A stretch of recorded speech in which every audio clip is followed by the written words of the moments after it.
Assalamualaikum warahmatullahi wabarakatuh. A'udzu billahi minasyaitonir rajim. Bismillahirrahmanirrahim. Alhamdulillahi rabbil alamin.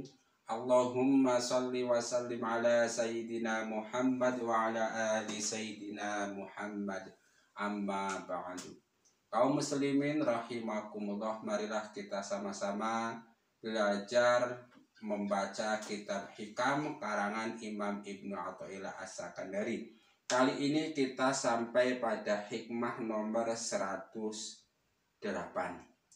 Kalau sebelumnya pada hikmah nomor 107 kita sudah diberi penjelasan oleh Imam Ibnu Athaillah tentang nikmat ijad dan nikmat imdad.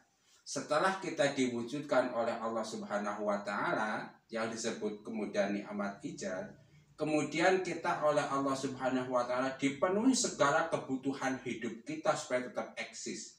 Nah, terpenuhinya semua kebutuhan kita, dipenuhinya semua kebutuhan kita oleh Allah, itulah yang disebut nikmat imdad.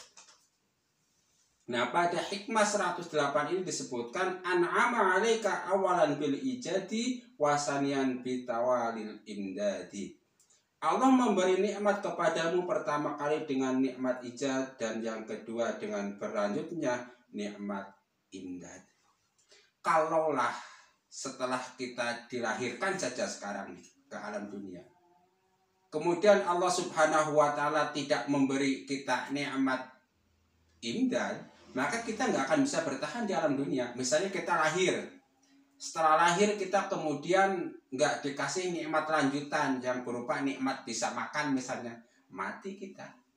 Setelah kita lahir misalnya, kita nggak dikasih nikmat imdad yang berupa bisa buang air kecil atau bisa buang air besar misalnya, bisa mati kita. Nah, kemudian setelah kita hidup, Allah pun kemudian memberikan nikmat imdad kepada kita, seperti kita dikasih hidayah, dikasih taufik, dikasih iman, Islam, dikasih Al-Quran, sehingga kita tahu bagaimana menjalani hidup di dunia ini. Sehingga nanti kita akan kembali ke alam akhirat dalam keadaan radiyatan mardiyah, Allahumma amin. Jadi yang pertama kita oleh Allah Subhanahu wa Ta'ala diwujudkan dengan nikmat ijad. Setelah diwujudkan kita kemudian oleh Allah dipelihara dengan nikmat imdad, misalnya dengan rezeki Allah, karena Allah bersifat ar-razzaq, diberi keleluasaan, diberi kenikmatan karena Allah al-mu'ti, diberi kekayaan karena Allah al-ghina, al-mu'ni, dan seterusnya dan seterusnya. Intinya kita semua makhluk hidup itu tidak akan lepas dari kedua nikmat itu.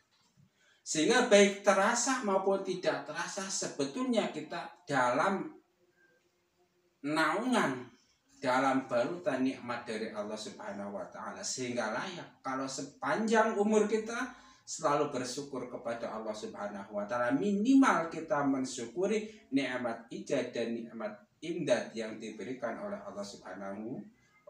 Apalagi nikmat lanjutan kita oleh Allah Subhanahu wa Ta'ala, alhamdulillah diberi hidayah sehingga kemudian kita bisa memeluk agama Islam, iman Islam, hidayah terus bertambah sehingga kita mengenal ilmu hakikat, mengenal ilmu ihsan. Terus kita harus terus tetap bersyukur, tentu bersyukur benar-benar karena Allah Subhanahu wa Ta'ala. Mudah-mudahan bermanfaat. Jangan lupa like dan subscribe channel ini. Rabbana taqabbal minna innaka antas samiul alim wa tub alaina innaka antat tawwabur rahim. Subhanakallahumma wa bihamdika asyhadu an la ilaha illa anta astaghfiruka wa atubu ilaik wa afa minkum. Wassalamualaikum warahmatullahi wabarakatuh.